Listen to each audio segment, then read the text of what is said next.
Bakit biglang pumangit ang ngiti ko?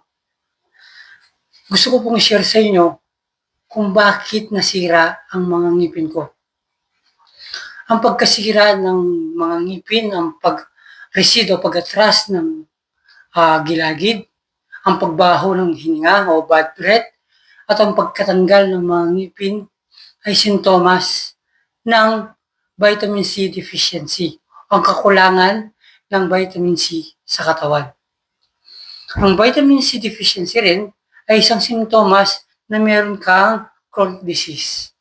Ang sa akin po, meron akong mataas na blood sugar o nagka-diabetes ako. Ang blood sugar ko, ang pinakamataas na score is 380 plus na ang limit na matatawag kang may diabetes is 126 lamang. So, ang taas.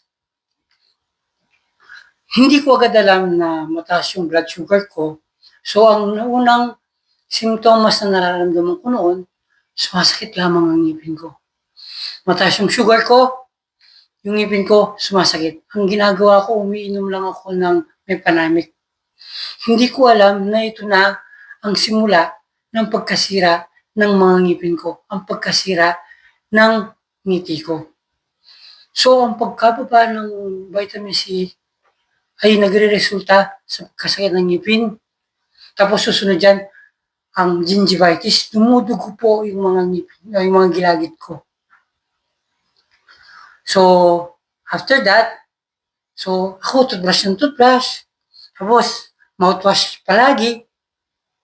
Pero kahit na mag-toothbrush ka ng toothbrush, mouthwash ka ng mouthwash, yung hininga mo, babaho pa din.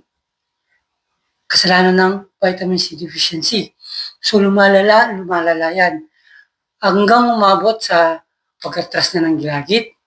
So yung ngipin mo parang umahaba. Pagkatapos, gumagalaw na ang mga ngipin. So ngayon po currently meron akong 4 na ngipin na gumagalaw. Tapos, nabubunot mo na. Parang hindi na siya nakadugtong. 6 na po yung nabunot kong ngipin ko sa kakagalaw lang hanggang nabunot ko na. So ako po, isi-share ko itong naging journey ko sa inyo para alam nyo kung paano iwasan. At ipapakita ko rin sa inyo kung paano ko ibabalik yung maganda kong ngiti. Merong mga bad news pa rin, pero meron ding mga good news.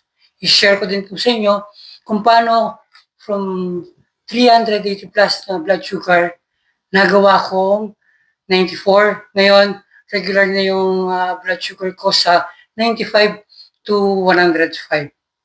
At ang timbang ko na pinakamataba ako ay mabot ako ng 80 plus. Ngayon, ang timbang ko na po ay nasa 62 to 64 kilograms. So mga 20 kilograms ang naialis ko. Kaya medyo healthy na ngayon.